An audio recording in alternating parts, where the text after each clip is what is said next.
हमारी संस्कृति, हमारे संस्कार सदा रहें हमारे साथ। सब्सक्राइब करें तिलक। योग माया के द्वारा उत्पन्न होने वाले मोह का भ्रम है।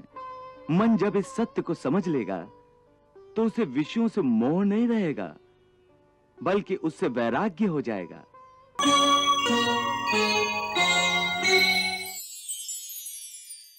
हे केशव, ये जो तुम वैराग्य की बात करते हो, ये तो तभी आ सकता है जब प्राणी को आपकी इस बात पर विश्वास हो जाए कि ये सारा जगत वास्तव में मिथ्या है, परंतु आपकी माया के प्रभाव से वो सत्य जान पड़ता है।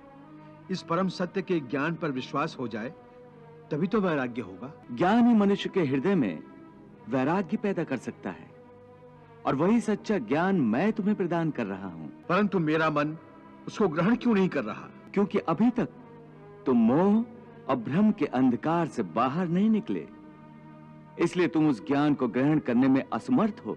इसीलिए मैं तुम्हें समझा रहा हूं कि केवल शरीर मरते हैं, आत्मा नहीं मरती।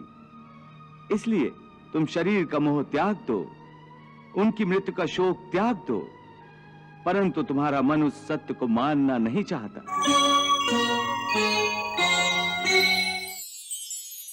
मैं तुम्हारी बात समझता तो हूं, परंतु मेरा मन उसे ग्रहण क्यों नहीं कर रहा? इसका कारण है वो जंजीर जो तुम्हारे मन ने अपने ही गिर्द लपेट रखी है।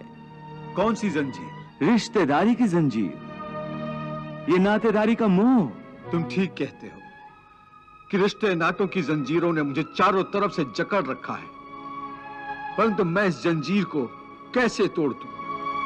मैंने मान लिया कि ये सारे शरीर नाशवान हैं, परंतु इनके साथ जो मेरे रिश्ते हैं वो तो नाशवान नहीं है, वो तो सच्चे हैं। भले इन सब के शरीर मर जाएंगे, परंतु इन सब के साथ जो मेरे रिश्ते हैं वो तो नहीं मरेंगे। इन रिश्तों की पवित्रता पर मैं कैसे प्रहार करूं?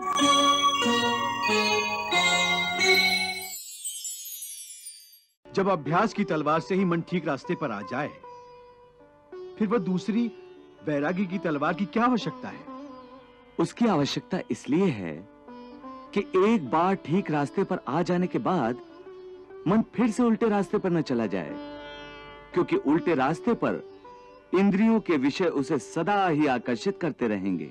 इसलिए मन को यह समझना जरूरी है कि वो सारे विषय भोग मिथ्या हैं, असार हैं, योग माया के द्वारा उत्पन्न होने वाले मोह का भ्रम है। मन जब इस सत्य को समझ लेगा तो उसे विषयों से मोह नहीं रहेगा, बल्कि उससे वैराग्य हो जाएगा।